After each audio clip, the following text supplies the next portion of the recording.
patología y han visto más de algunos tipos de anemias, púrpuras que necesitan una esplenectomía, ¿no? Entonces, por lo general, en el 80-90% de los casos, la patología quirúrgica del vaso es una patología programada y derivada de los servicios de medicina, ¿ya? Entonces, vamos a recordar un poquito acerca del vaso, ¿no? Bueno, el vaso es un órgano que está ubicado en el hipocondrio izquierdo, ¿no? Entonces, todos los signos y síntomas van a ser muy parecidos a los que uno tiene en patología biliar del lado derecho, pero en este caso en el lado izquierdo. Incluso la parte semiológica es muy parecida. La palpación del vaso se hace con algo muy parecido al signo de Murphy, ¿no? ¿Se acuerdan? El paciente está en el cúbito, uno pide que el paciente respire profundo, que haga una inspiración y luego va a tocar, pero no en el hipocondrio derecho obviamente, sino en el hipocondrio izquierdo. Si quieres palpar un poquito mejor al vaso, lo que tienes que hacer es poner al paciente un poco de costado, no se olviden, con la pierna de acá flexionada, y ahí uno puede hacer una palpación bimanual del vaso, o sea, tocar por adelante y por atrás, para poder evaluar el tamaño, la consistencia, o si existe o no dolor. Como se dan cuenta en la figurita, ahí es la localización del vaso, ¿no? En el hipocondrio izquierdo. En realidad, el tamaño también va a ser muy variable. En realidad no hay un tamaño que digamos así tiene que ser. Es igual cuando hablamos, ¿se acuerdan de la vesícula? Hay gente que tiene vesículas chiquititas, otros más grandes. Igual en el caso del vaso, hay gente que tiene vasos muy pequeñitos. Normalmente es del tamaño como, imagínense un pancito francés, esa formita incluso, ¿no? Más o menos va a medir 14 centímetros por 10, por 4, ¿no? Una cosita así pequeñita. Pero hay gente que tiene vasos más grandes, y también hay gente que tiene vasos más pequeños. El peso es más o menos 200 gramos. Esto para nosotros es, les pongo la anatomía para que recuerden un poquitito nada más, pero en cirugía para nosotros es importante porque el vaso probablemente sea uno de los órganos más irrigados que existen. Y eso hace que nuestra cirugía, que es sacar el vaso, que se llama esplenectomía, puede ser un poco más, digamos, trabajosa, porque uno no solamente va a encontrar un paquete vasculonervioso que llega en una sola, como lo que, por ejemplo, pasa con el hígado, ¿no? Que va, sube todo por el hilo hepático, ahí están la arteria, y la arteria hepática y la vena porta, y cuando uno liga esas dos ya tienes prácticamente hecho todo, lo demás es despegar nada más el vaso, perdón, el hígado. En cambio, en el vaso, como ustedes pueden ver, hay vasos, arterias y venas que van a venir por el hilo esplénico, rama del tronco celíaco, ¿no es cierto? Pero también, como ustedes pueden ver acá, hay vasos cortos, y por acá atrás también, donde está el páncreas, también llegan algunas ramas, o sea, tiene irrigación por 3 sitios en realidad. Y eso se debe a que el vaso cumple una función hematológica importante, ¿no? Como pueden ver ustedes ahí, va a haber pues la arteria esplénica, las arterias gástricas cortas o vasos cortos, ramas de la gástrica izquierda y ramas de la gástrica diploide. En el caso de las venas, también la vena esplénica va a drenar directamente de la vena porta, y va a haber varios ligamentos que fijan al vaso, ¿no? Para que no se caiga, digamos. Hay ligamentos que van de frente al estómago, hacia el riñón, hacia atrás, ligamentos esplenofrénicos hacia arriba, hacia donde está el diafragma, y así, ¿no? Entonces hay varios ligamentos, y eso también hace dificultoso el hecho de poder retirarlo, ¿no?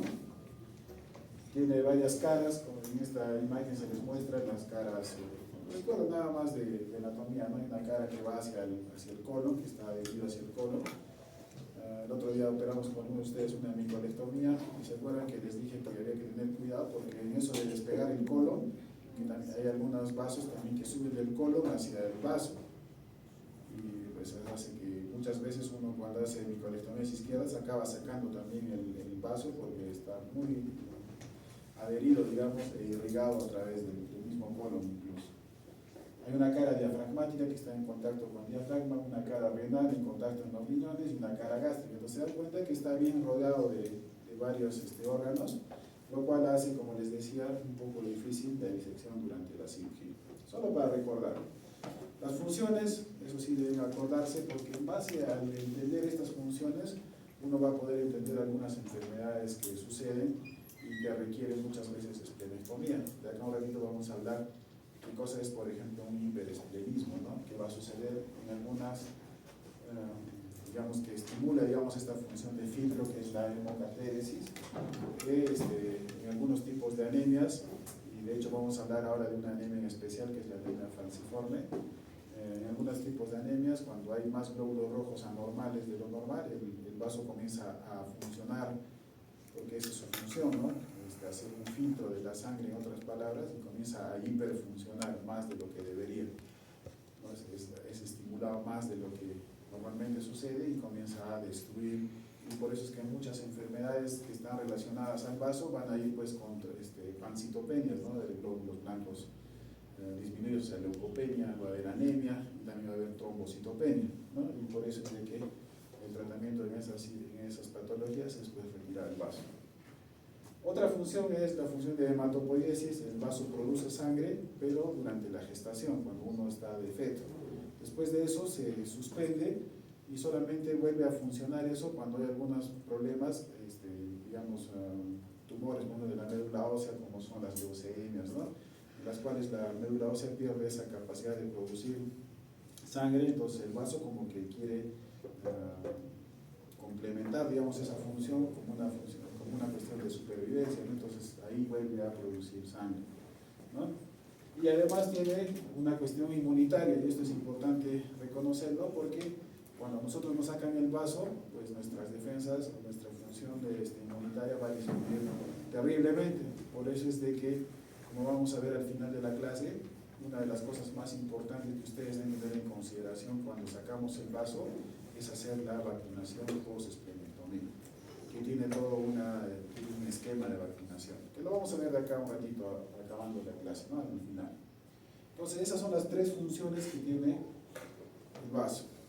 Otra cosa que hay que recordar es de que, si bien es cierto, todos tenemos un vaso grande, el que ya conocemos, sin embargo, es muy común, incluso dicen que cuando se hace autopsias, en un 60% más o menos de las personas, uno encuentra lo que llamamos vasos accesorios.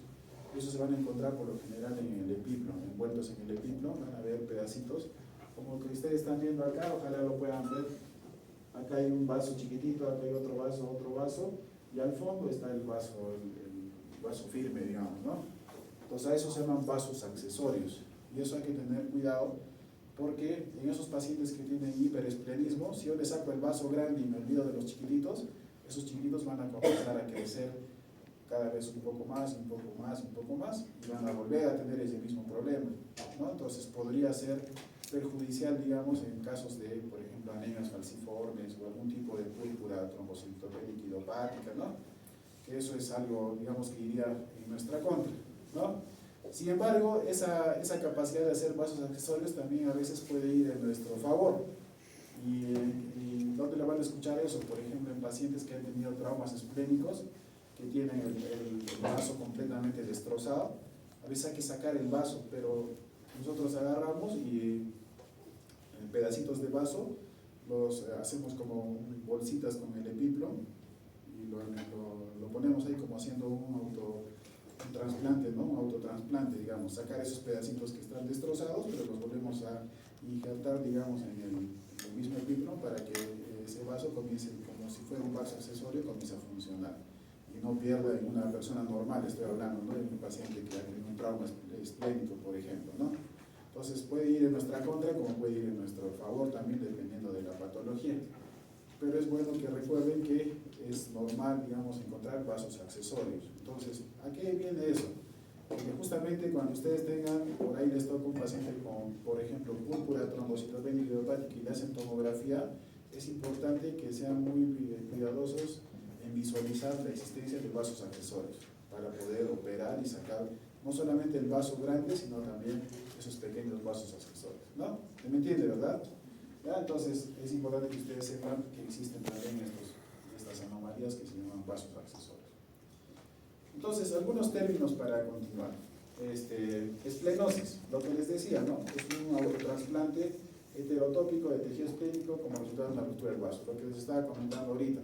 Cuando tienes un paciente que ha tenido un accidente, un trauma esplénico, esos pedacitos de vaso que aparentemente tú los has resecado o ya no funcionan, digamos, puedes autotransplantarlos en el mismo epiplo, envolviendo, y normalmente esos vasos se vuelven a irrigar y comienzan a funcionar cual si fuera un vaso común cualquiera. ¿Ya? Eso se llama esplenosis, ¿no?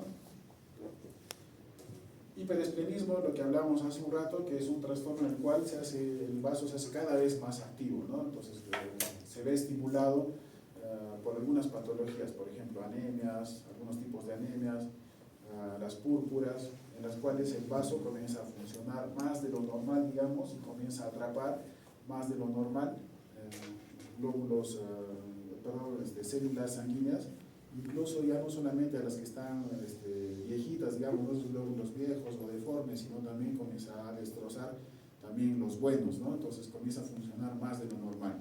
A eso se llama hiperesplenismo, ¿no? Entonces en ese caso lo que hay que hacer pues es una esplenectomía, ¿no? Entonces ya tenemos dos términos de hiperesplenismo, ¿no? Entonces, y el otro es ver cómo diagnosticamos el hiperesplenismo. Esto solamente es como un recuerdo, porque esto lo han visto en medicina, en hematología.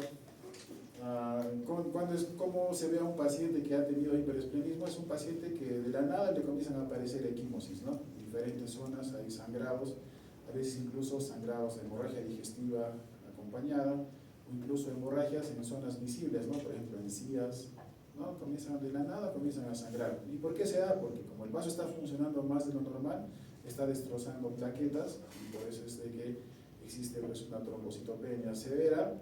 Hay gente que normalmente el valor normal es pues, 120.000, 150.000, ¿no? Pero en este caso baja a niveles de 10.000, 15.000, o incluso el otro día era una paciente que tenía 0 de plaquetas, ¿no? Entonces estaba sangrando por todo lado, ¿no? Entonces eso se llama, digamos, es una de las formas más comunes de diagnosticar o de sospechar de un paciente que tiene un trastorno del vaso, ¿no? Como tiene una función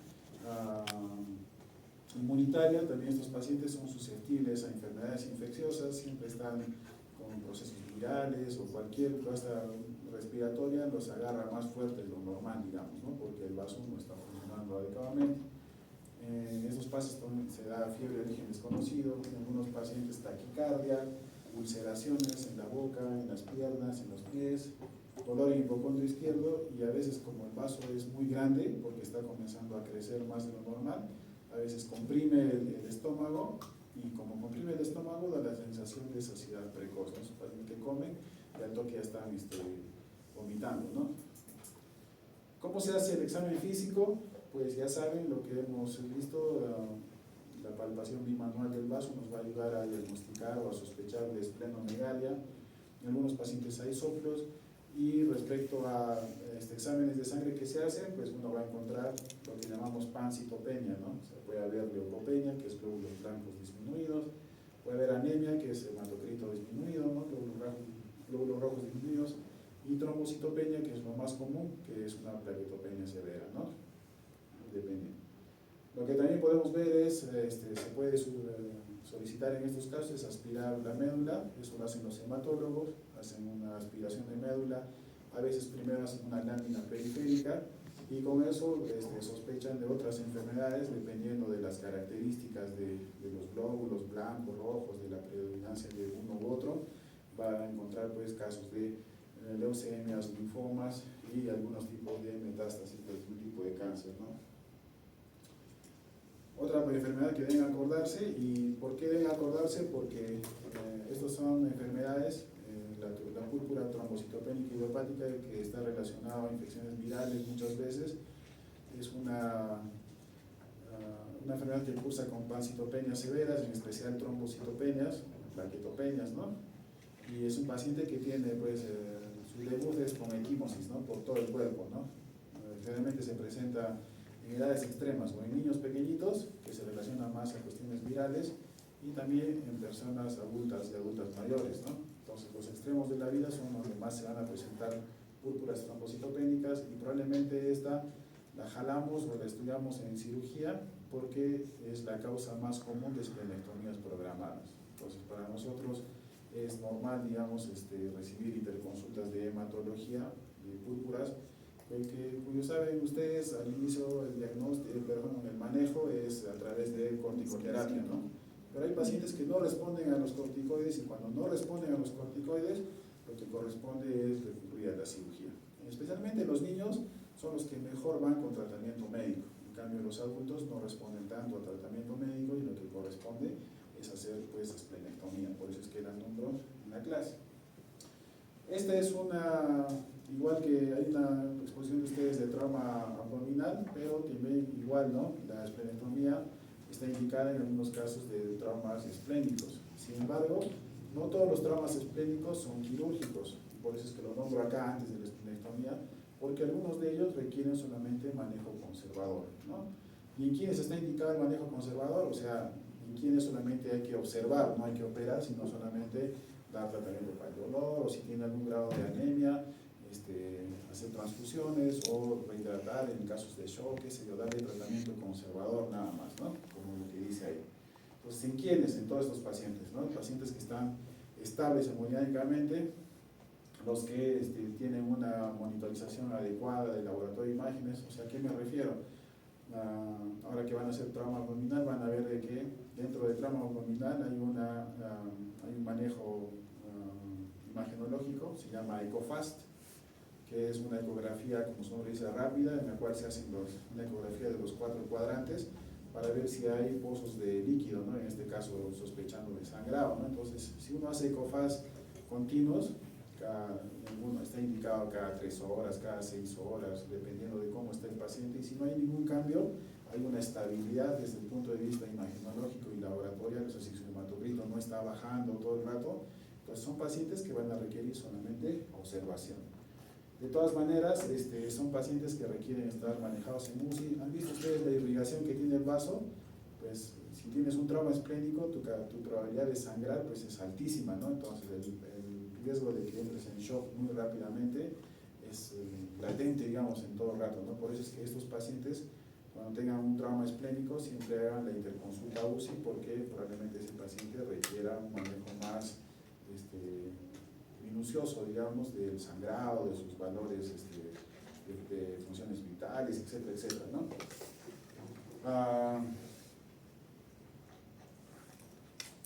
Pero todas estas enfermedades que se dan son cosas que, como les digo, son de diagnóstico más de medicina y de hematología, ¿no? Eso, como les digo, ya lo han visto ustedes en medicina y hemato, estas enfermedades. Lo que a mí me interesa un poquito profundizar un poco más en la clase de hoy día es una patología que sí la van a diagnosticar ustedes muy rápidamente. O sea, las otras, las púrpuras, las anemias, algún tipo de cáncer esplénico, abscesos esplénicos, por otro tipo de cosas, lo van a diagnosticar probablemente en una cuestión más programada, digamos, son pacientes más crónicos, ¿no? Pero a mí me interesa que ustedes sepan esta cosa de acá que se llama infarto esplénico en altura, porque muchos de ustedes van a ser al inicio, obviamente, como todos médicos generales, y algunos de ustedes van a trabajar, probablemente como lo hacen muchos, en clínicas de la ciudad, ¿no? No vamos a poner nombres, pero generalmente casi todas las clínicas grandes se dedican a atender pacientes extranjeros. Y esta cuestión de infarto esplénico en altura es una cuestión que se aparece justamente en una coyuntura muy especial. Pacientes que son de otras razas, en especial razas que tienen como antecedente raza negra, ¿no? Que es chocante para unos decir raza negra, ¿no? Pero ellos prefieren decir afroamericanos, ¿no? Pero es la raza negra, pues. Y son gente que viene de algunos países en especial, por ejemplo Brasil, que tiene harto en su historia pues, de esclavos y todo eso, ¿no? Pacientes centroamericanos, ¿no? Y ahora que están llegando venezolanos, también están pues, dentro de los que viven en el Caribe, y también gente que viene de Estados Unidos, que ustedes ya saben que en Estados Unidos hay harto de raza negra también, y pacientes que vienen de Medio Oriente, ¿no? Árabes, ¿no? Por lo general, que también llegan de turistas, y por ahí algunos africanos, ¿no? Normalmente sudafricanos que tienen una capacidad económica un poco mayor y pues llegan al Cusco, donde se da una situación especial, digamos, ¿no? Que es probablemente uno de los destinos turísticos que están a más altura del nivel del mar, ¿no? Entonces, eso es lo que vamos a estudiar hoy día un poquito más a profundidad. Si estamos a más nivel del mar, probablemente haya más hipoxemia, ¿no es cierto? la gente que está acostumbrada a vivir a nivel del mar va a sufrir el famoso soroche, ¿no? Ese proceso de adaptación a la altura. ¿Por qué? Porque por la presión atmosférica acá la cantidad de oxígeno es mucho menor, ¿no? Y eso explica por qué nosotros tenemos nuestro hematocrito más elevado de lo normal, mientras que en todo el mundo casi todos están en 45, ¿no? De 40 a 45, acá es normal encontrar hematocritos de entre 48 a 50, 52, ¿no? Todos unos más que otros somos así chapositos, y cuanto más en la altura estamos somos colorados. ¿Por qué? Porque tenemos más sangre de lo normal, por tratar de compensar esa cuestión, ¿no? De la hipoxemia. Igual nuestra anatomía ha cambiado mucho, somos los que somos andinos, tenemos la espalda un poco más ancha, ¿no? Y en cambio las piernas un poco más flaquitas, ¿no? ¿Y por qué tenemos la espalda más ancha? Porque nuestro tórax es más grande. ¿Por qué es más grande? Porque nuestros pulmones son más grandes, ¿no? Si ustedes solamente comparen, a ver, entre Quillabamba y nosotros, las personas que hemos vivido mucho, las chicas, por ejemplo, ¿no? Las chicas que viven en Cusco tienen la espalda un poco más ancha, en cambio las que viven a nivel del mar, la espalda delgadita y más bien más caderas, ¿no? Una cuestión anatómica que se ha dado por una cuestión de adaptación a la altura, ¿no? Es así, ¿no? Entonces, como que nosotros estamos acostumbrados a estar a este nivel del mar, nosotros subimos caminando a 4.000 metros, no pasa nada, ¿no? 4.500 tampoco pasa nada. En cambio hay gente que no tolera eso, porque hay un nivel de hipoxemia severo, ¿no? Entonces, ¿en quiénes se van a dar estos pacientes o este tipo de complicaciones? En pacientes que estaban acostumbrados a eso y que de repente, de una a otra, se vienen acá a esta altura y comienzan a presentar signos y síntomas de hipoxemia, ¿no? Entonces, ¿por qué es importante, como les decía esto? Porque ustedes van a definir, y de hecho es todo un tema grande, incluso para que se anima por hacer un trabajo de investigación. Esto de altura y cirugía es un tema un poco no tan estudiado, ¿no? Hay muchos trabajos respecto a cirugía, de las cosas generales, ¿no? Pero de las cuestiones especiales que se dan entre mal de altura y cirugía hay muy poco estudiado en realidad. Por ejemplo, si uno busca infartos isquémicos de altura, ustedes pueden buscar en cualquier página, en cualquier revista reconocida, en Google Scholar, lo que sea, ustedes van a encontrar que hay muy pocos trabajos en realidad, e incluso de esos pocos trabajos, casi todos son reportes de casos, o sea, reportes de un casito que han operado en algún sitio. En cambio acá tenemos, ¿qué les digo? En este año, entre este y el año anterior, habíamos operado pues unos 30 por lo menos, ¿no? Que es harto en realidad comparado a la bibliografía que existe al respecto, ¿no? Entonces, por ahí si a alguien se le ocurre tener un tema de tesis, no sería nada digamos, malo, y además más bien interesante hacer un trabajo respecto a hiperesplenismo y mal de altura, por ejemplo, ¿no? Entonces, ¿por qué se da eso? Porque existe una alteración de la hemoglobina, de hecho se llama hemoglobinopatía S, ¿no? Porque a esta altura va a haber algunos grupos raciales van a tener, mientras que todos tenemos hemoglobina A1, A2, hay un grupo pequeño que está relacionado con una cuestión racial que tiene hemoglobina S, ¿no? Y esa hemoglobina S es la responsable de esto, ¿no? Para recordar nada más, la hemoglobinopatía S es una mutación en el sexto codón del gen beta S, sustituye la adenina, un aminoácido por timina, y eso hace de que hay una disminución del ácido, un desplazamiento del ácido glutámico, y eso hace que se exprese en un tipo de anemia, ¿no?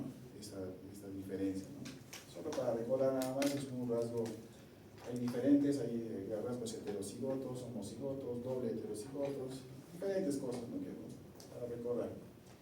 Entonces, ¿cuál es el problema de esto? Entonces, ¿se acuerdan que hablábamos de que el vaso, bueno, esas pacientes que tienen una hemoglobinopatía S tienen glóbulos rojos que son anormales ya de por sí, ¿no?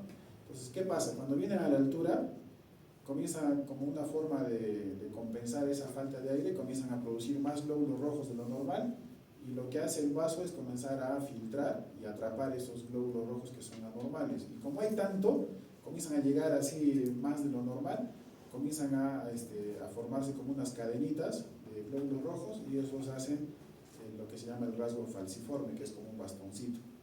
Entonces el vaso comienza a reconocerlo y comienza a destruir y comienza a crear como un fenómeno de hemólisis, ¿no es cierto? Y se hace como trombos, y esos trombos se comienzan a acumular, y lo que pasa es de que por la rapidez en la que se están formando, hacen trombos más grandes, y lo que hacen es causar que algunas arterias o venas se tapen, pues, y la irrigación del vaso va a hacer de que se vea ocluida, y como ustedes han visto, una vez que es como cualquier proceso de infarto, ¿no? En realidad este es un infarto esplénico, se tapa y deja de haber irrigación y se comienza a morir el vaso, ¿no?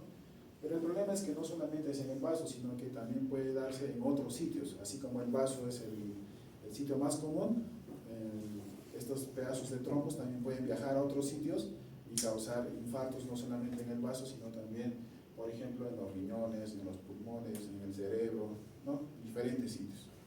¿Ya? Entonces es una cuestión que puede ser muy catastrófica, como se dan cuenta, en cuestión de horas nada más.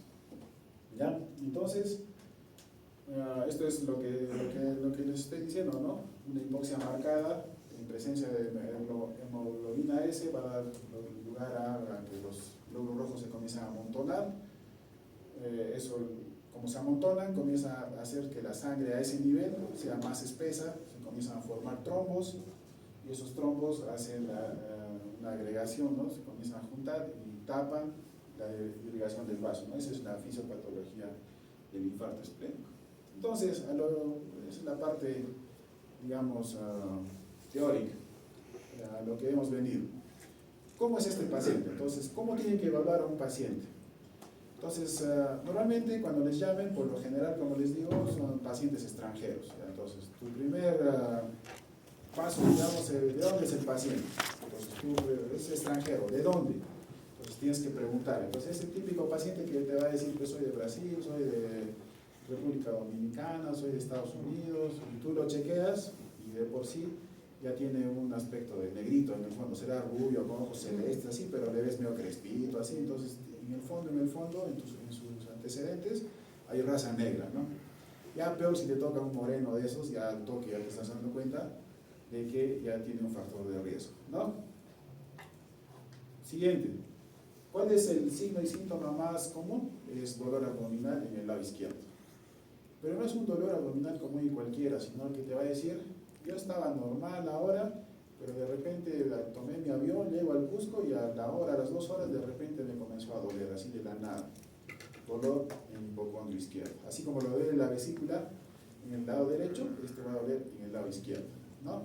Entonces, si ya tienes un paciente con raza o con antecedentes epidemiológicos y que recién ha llegado hace unas horitas al Cusco, ya sea, normalmente que la llegada tiene que ser una llegada rápida, digamos.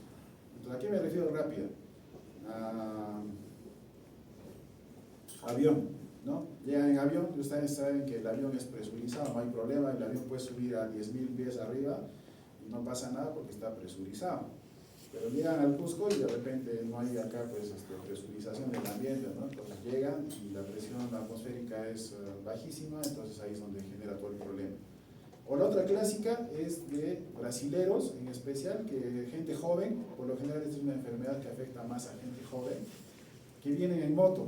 Esos motociclistas que son unos locos así, que vienen y de 15.000 se suben en media hora hasta la Osangate, y de repente llegan al Cusco, en cuestión de 1 hora estarán pues así de la selva arriba, ¿no? Y llegan al Cusco y comienzan con dolor. Entonces, tan solo con esos detalles tú ya estás sospechando muchísimo de infarto esplénico, ¿no? Entonces va a haber además sensación de falta de aire porque no puede respirar bien, porque no tiene la capacidad, digamos, para compensar esto de la altura. En algunos va a haber diaforesis, vómitos en algunos, diarrea en otros, ¿no? Pero por lo general lo más importante, como les decía, dolor abdominal en el hipocondrio izquierdo, con antecedentes epidemiológicos, ¿no? Ya. ¿Cómo haces el examen? Igual, como cualquier patología del vaso, lo que tienes que hacer simplemente es hacer una palpación del vaso, ya saben, como un signo de Murphy, pero en el lado izquierdo no se llama signo de Murphy. Tiene otro nombrecito que si no olvidó ahorita, es un nombre medio complejo, pero tiene otro nombre. Pero la maniobra es muy parecida al signo de Murphy, solamente que en el lado izquierdo, el botón izquierdo, ¿no? Tomar aire, palpar, etcétera, etcétera. Y la otra es la famosa palpación bimanual del vaso, en el cual tú tienes que poner al paciente de costadito, con la pierna bien flexionada contra el tórax, para darle espacio a que uno pueda palpar, y lo que haces es palpar con las dos manos el sitio del vaso. Entonces ahí puedes captar o tomar digamos, la idea de sensibilidad en el vaso, dolor en el vaso, incluso si es que quieres, incluso en algunos casos, puedes palpar el tamaño del vaso, ¿no?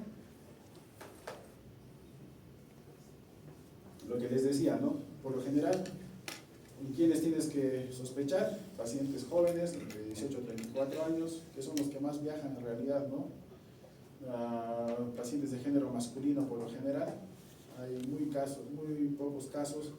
De esos 30 pacientes que les digo, apenas 2 son mujeres, y que ya hasta no recuerdo, los que yo he operado, ¿no? Probablemente otros cirujanos se hayan operado otros tantos, así. Entonces, como se dan cuenta, es una población grande, ¿no? Pero de esos 30, solo me acuerdo de 2 mujeres, y los otros 28 eran varones, ¿no? Entonces, es una enfermedad que más va para varones. Por lo general, respecto a la raza, pues raza negra, ascendencia africana o afroamericana, o también ascendencia mediterránea, ¿no? Del Medio Oriente, ¿no? Procedentes de la costa peruana, de Brasil, países del Caribe, afroamericanos, Venezuela, que es ahora los pacientes que están llegando. ¿Cómo se hace? ¿Qué tienes que hacer? Si tú ya sospechas de ese infarto esplénico, le vas a pedir obviamente casi todo lo normal para una cirugía probablemente, ¿no? Hemograma, glucosa, creatinina, TP, INR, glucofactor, todo. Pero si quieres estar seguro de que su enfermedad es una anemia falciforme, lo que tienes que hacer es pedir alguno de estos exámenes, ¿no? Y eso es una electroforesis de hemoglobina, para que tú estés completamente seguro que lo que tienes es una hemoglobinopatía S, ¿no? Además, puedas pedir pues perfil hepático. De hecho, estos pacientes, algunos pacientes que van con patologías esplénicas, van con una cuestión de que el hígado, de lo que es más grandecito, a veces, hablo en este caso no tanto del infarto esplénico, sino de las otras patologías que les dije, PTIs o algunos tipos de anemia, como una forma reactiva tienen el vaso más grande, pero también el hígado se vuelve más pequeñito, y más duro también, ya no se vuelve tan suave, sino más duro. Entonces uno podría también pedir perfil hepático para evaluar la función hepática también, ¿no? De la mano. La cuestión que así es como se hace el diagnóstico. ¿Qué le van a pedir cuando tengan que hacer estudio de imágenes? Pues hay varias formas, pero lo más importante es pedirle una tomografía abdominal, ¿no? Le puedes pedir una radiografía de abdomen simple, sí, se puede expresar en que el vaso es más grande, y por eso es de que, ¿se acuerdan cuál es más, una radiografía de abdomen o una de tórax, cuál se ve más arriba, el lado derecho o el lado izquierdo del diafragma? El derecho, ¿no es cierto? Porque el hígado está ahí y se le está aumentando hacia arriba. Pero en estos casos vas a encontrar que más bien es al revés. Cuando el vaso está muy grande, van a encontrar ustedes de que están al mismo tamaño o incluso más arriba del lado izquierdo. Entonces hay una elevación del diafragma, ¿no? ¿Le puedes pedir ecografía abdominal? Sí, porque la ecografía abdominal va a ir de la mano con una ecografía Doppler. Entonces la ecografía Doppler, la abdominal, va a ver el vaso, es cierto, pero junto con eso van a poder hacer un Doppler del vaso. ¿Y el Doppler, para qué sirve el Doppler? Irrigación. Para la irrigación, ¿no es cierto? Tiene ahí la cómpulo pinta en colorcitos, ¿no? En rojo y azul, ¿no? Hace una sensibilidad de la saturación del oxígeno que es diferente en la arteria que en la vena, y eso lo expresa en colores y uno puede ver la irrigación. Y si tú ves todo el vaso, normalmente debe estar bien irrigado, ¿no? Pero cuando hay infarto esplénico va a haber zonas del vaso que no van a estar irrigadas. O sea, se va a ver el vaso todo bacán, pero esas lucecitas rojas y azules que uno ve cuando hay irrigación, no las vamos a ver, ¿no? Entonces nos ayuda así la ecografía abdominal, porque va de la mano con el ecodoppler. Otra que nos ayuda y que va de la mano con la tomografía abdominal es el angiotem, ¿no? Entonces podemos pedir las dos al mismo tiempo, porque uno puede ver Si tenemos un angiotem, vamos a ver que hay una parte que está obstruida y que no irriga todo un segmento del vaso o todo el vaso probablemente. O también vamos a ver en la misma tomografía algunas lesiones, ¿no? Y la lesión clásica es la lesión en forma de cuña, que ahorita vamos a ver. ¿Ya?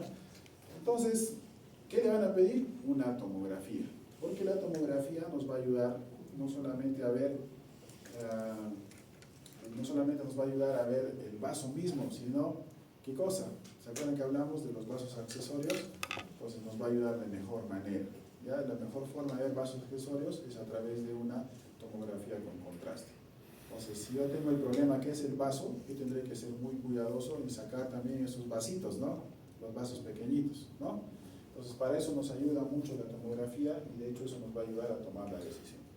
Esta es una ecografía, ¿no? Normalmente esta es la estructura normal del vaso, pero como ustedes pueden ver, el vaso está hasta acá y hay una parte, una lesión que uno puede ver en la cual la estructura va a ser completamente diferente, ¿no?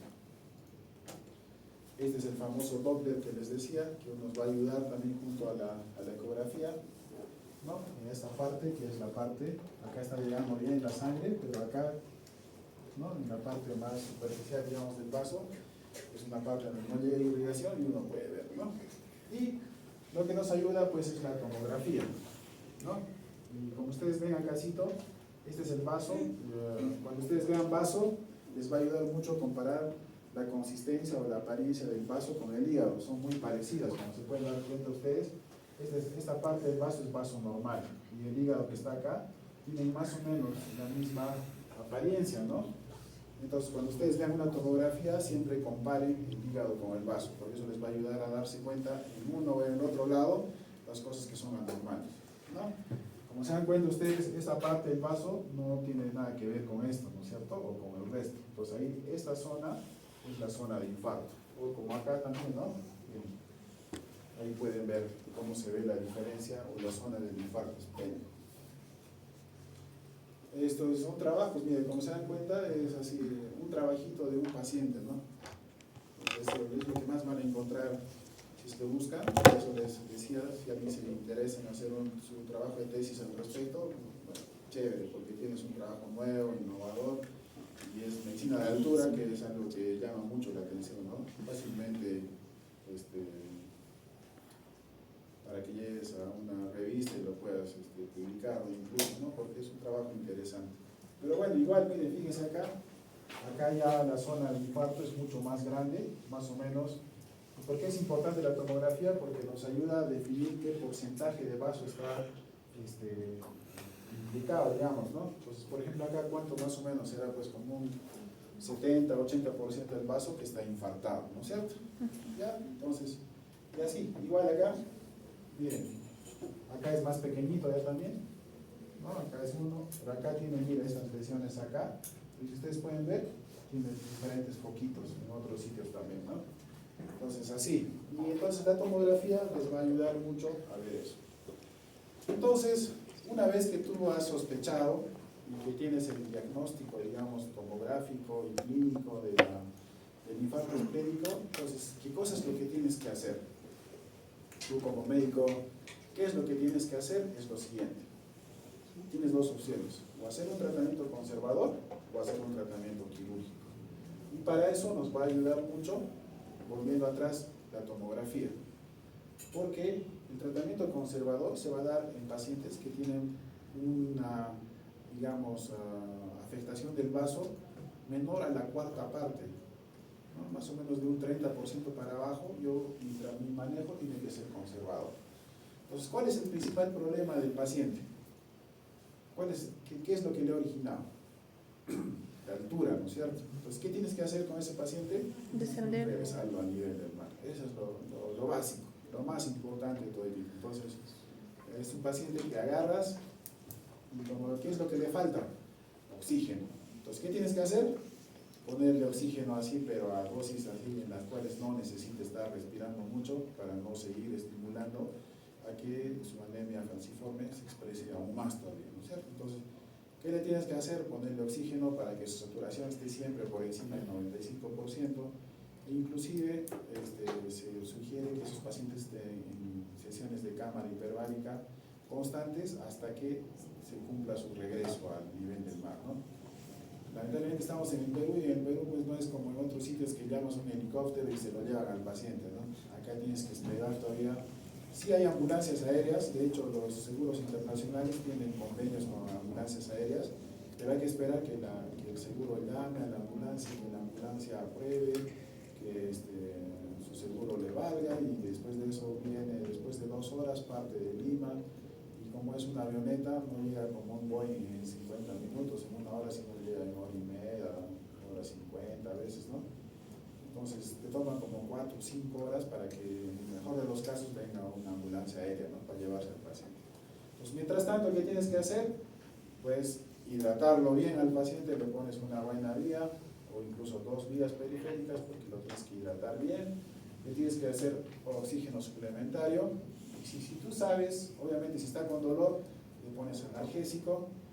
Si hay zonas de isquemia en el vaso, eso puede predisponer después a hacer abscesos hepáticos, entonces tienes que cubrir con antibiótico, entonces utilizarás normalmente penicilinas, lo que más utilizamos es el Traxona, ¿no? Es el que más, digamos, un derivado largo, ¿no?, de las penicilinas, ¿no es cierto? Y entonces utilizamos analgésico, antibiótico, y además, si el paciente, como sabemos que no va a ser operado y el problema es trombosis, ¿qué tenemos que darle? Algo que luche contra los trombos, ¿no? ¿Y eso qué cosa es? Utilizar, por ejemplo, anticoagulantes, ¿no es cierto? Entonces, lo que más utilizamos es enoxaparina, ¿no?, que es el más manejable ante una eventualidad. La heparina es todo un problema, la warfarina es todo un problema, ¿no es cierto?, para manejar pacientes que pueden ser acabar en cirugía.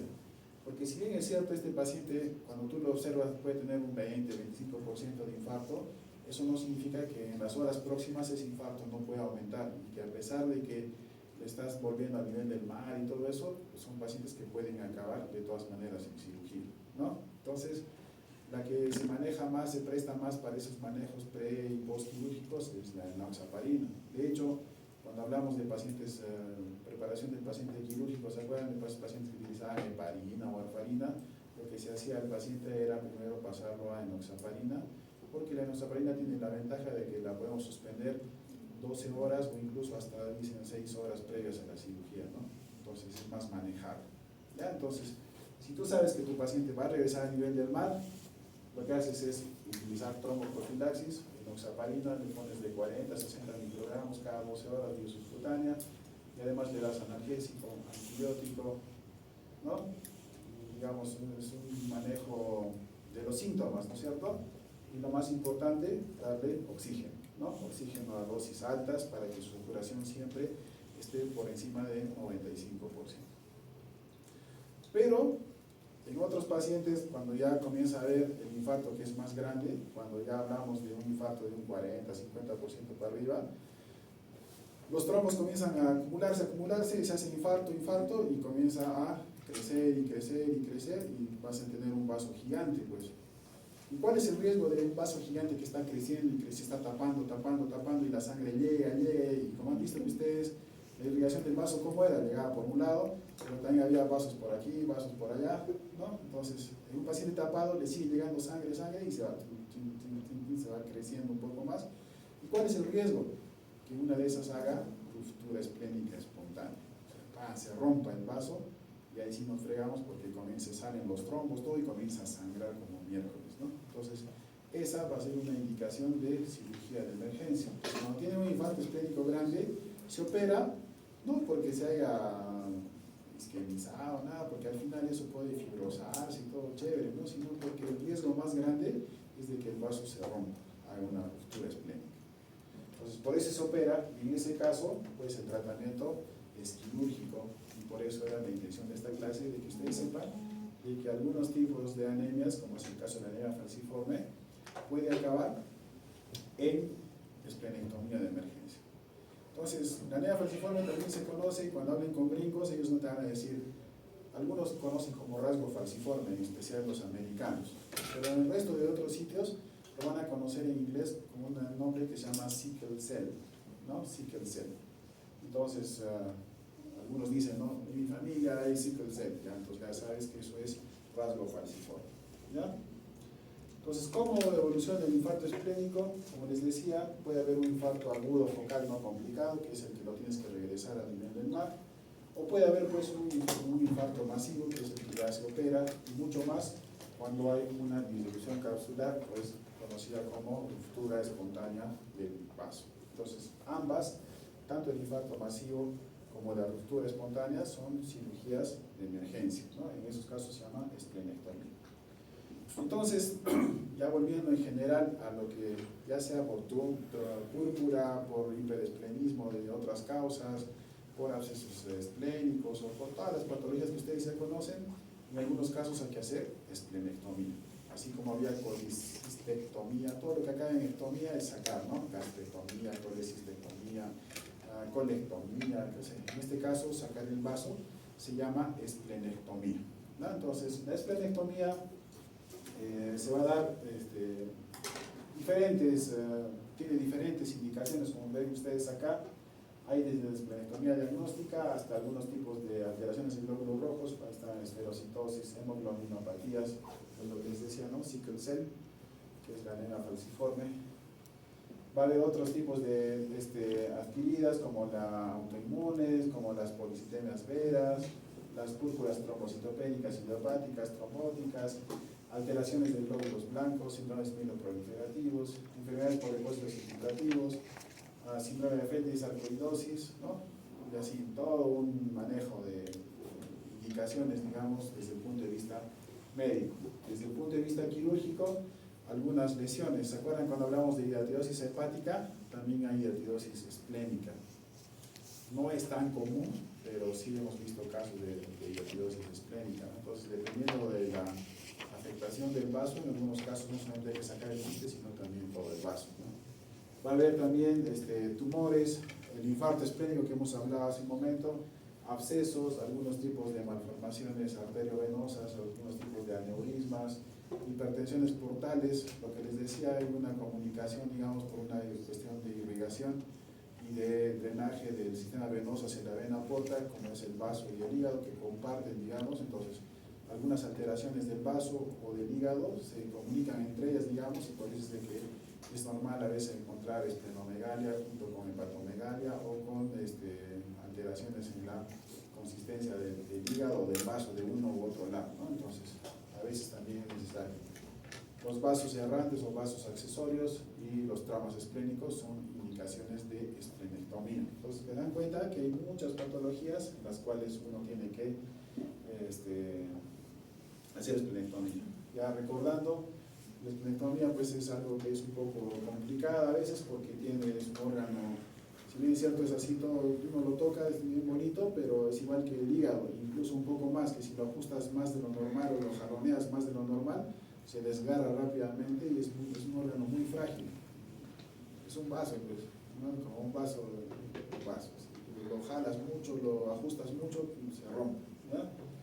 Entonces, tiene relaciones, ya han visto, se acuerdan de las caras, se está pegado hacia el páncreas, por eso es de que hay que tener mucho cuidado al despegar la cara pancreática, porque ya saben ustedes que el páncreas también es un órgano muy irrigado, y estos pacientes, cuando se muere un paciente postoperado de páncreas, por lo general es por sangrado, porque tiene mucha irrigación, igual el paciente del vaso, ¿no? Entonces, hay muchas condiciones anatómicas que hacen que esta cirugía sea algo más complicada. Entonces, la esplenectomía se puede hacer por vía laparoscópica o por vía abierta, ambas, ¿no? Pero en estos tiempos ya casi no hacemos esplenectomías abiertas, por lo general hacemos esplenectomías laparoscópicas, excepto en vasos que son muy grandes. En algunos casos de hiperesplenismo, de púrpuras, hay vasos que son de lo que es así, de este tamañito, hay vasos que van a ver ustedes, las tenemos en fotos, son vasos así gigantes, ¿no? Tamaño de, no sé, 30 por 30 más o menos, ¿no? Son vasos grandes. Pero normalmente incluso esos se pueden hacer por laparoscopía.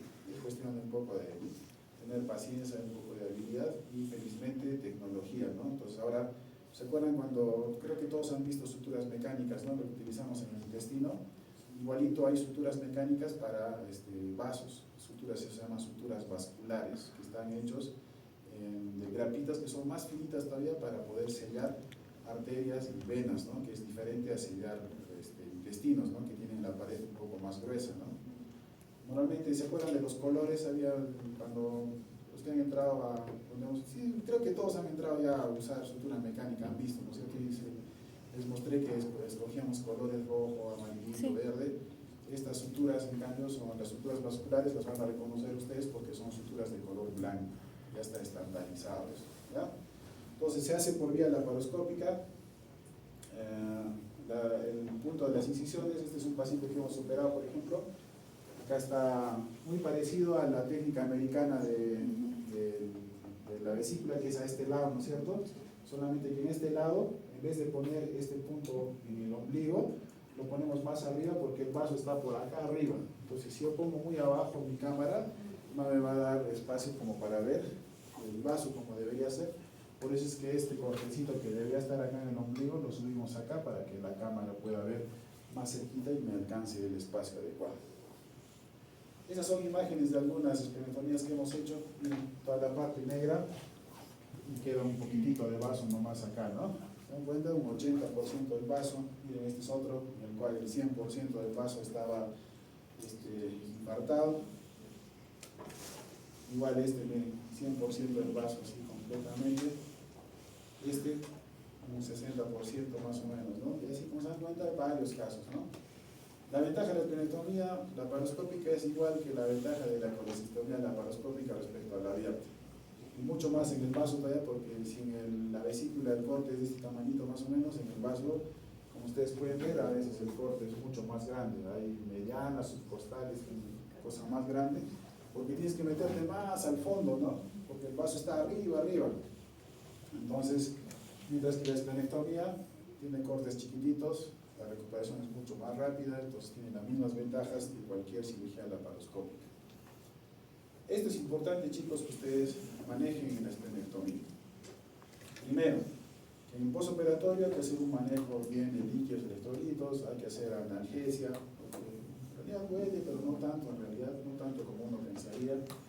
Hay que dar antibióticos, hay que hacer un monitoreo hemodinámico porque el vaso puede sangrar mucho, o lo que queda del vaso en realidad, ¿no? Debemos sacar el vaso, pero como ustedes han visto, tenemos que ligar arteria, vena esplénica, vasos cortos, vasos gastrorenales, los ligamentos, muchas estructuras que podrían sangrar, y eso es lo más importante. Pero es una cuestión desde el punto de vista quirúrgico. Lo que a mí me interesa que ustedes sepan es esto, que es la esplenectomía con el protocolo de vacunas. Entonces, ¿cuándo uno debe vacunar? Antes. Si es una esplenectomía programada, o sea, si a mí me dicen, ¿sabes qué? Tienes, no sé, un mieloma, o tienes una anemia X, ¿no? Necesita una púrpura trombocitopénica que tiene cuadros repetidos de plaquetopenias severas, etc. Y me dicen, ¿sabes qué? El único tratamiento que necesitas es sacarte el vaso. Eso se llama esplenectomía programada, ¿no es cierto? Entonces, en las programadas, el esquema de vacunación se debe cumplir,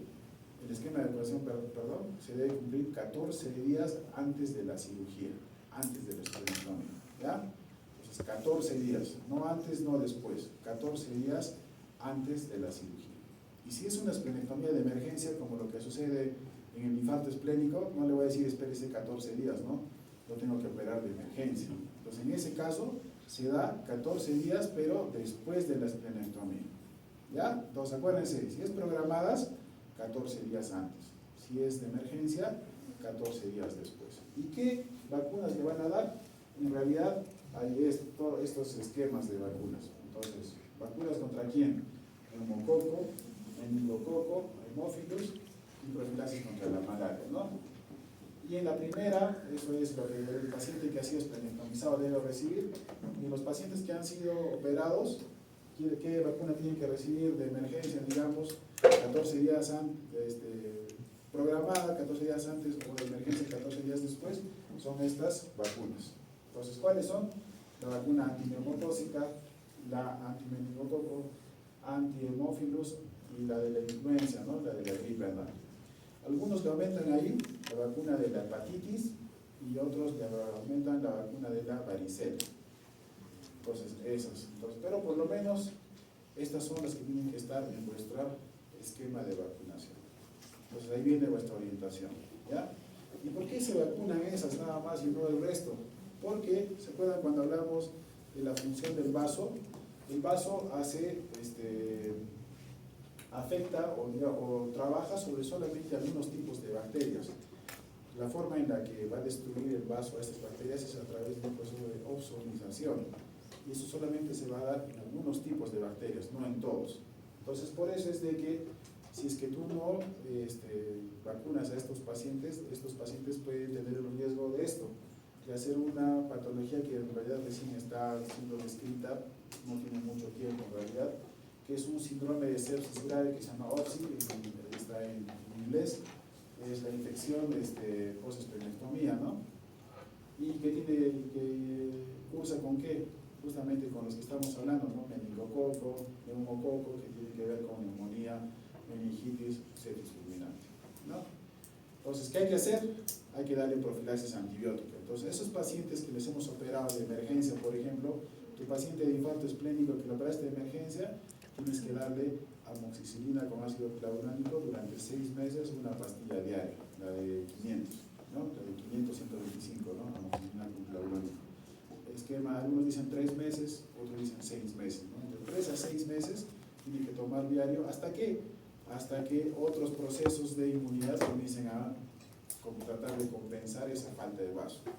La otra es hacer, pues, en algunos casos, cuando hay traumas esplénicos, por ejemplo, les podemos hacer autotransplantes, ¿no? Estamos hablando ya no solamente del infarto esplénico, sino de otras causas también, ¿no?